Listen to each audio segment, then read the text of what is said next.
श्री परमात्मने नमः। अध्याय जीवन का संघर्ष। एक किसान बहुत परेशान हो गया।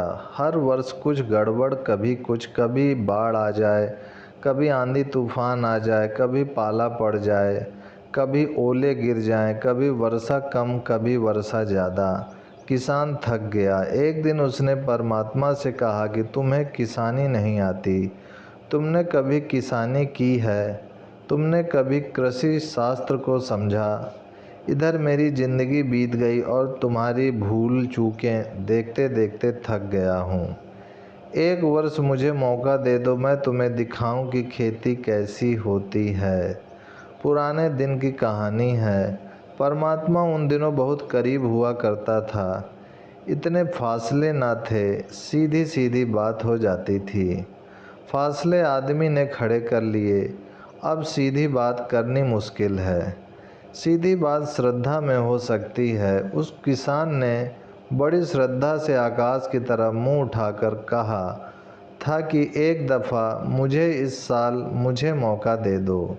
ज़िंदगी भर मैंने तुम्हें मौका दिया और तुम हमेशा जो भी किए उसमें कोई तुक नहीं है, कोई तर्क नहीं है।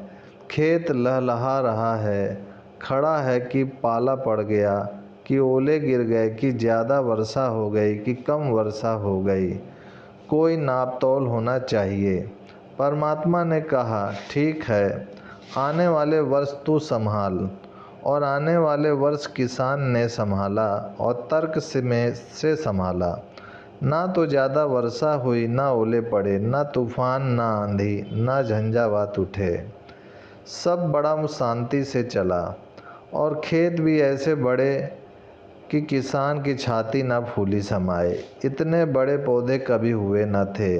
दुगने आदमी छिप जाएं उनमें इतने बड़े पौधे। कोई बाधा ही ना आई थी।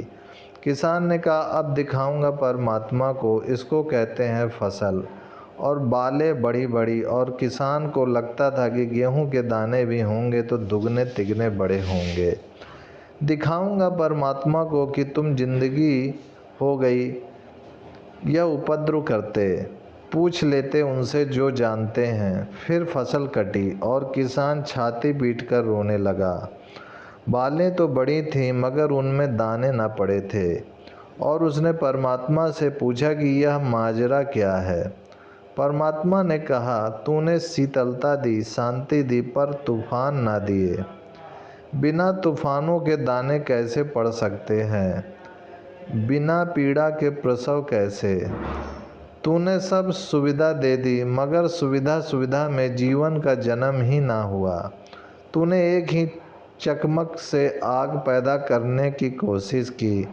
इससे पौधे बड़े हो गए मगर व्यर्थ। तूफान भी चाहिए और आंधी भी चाहिए और पाला भी, और कभी ओले भी, और कभी ज़्यादा वर्षा भी, और कभी ज़्यादा धूप भी, ताकि चुनौती रहे।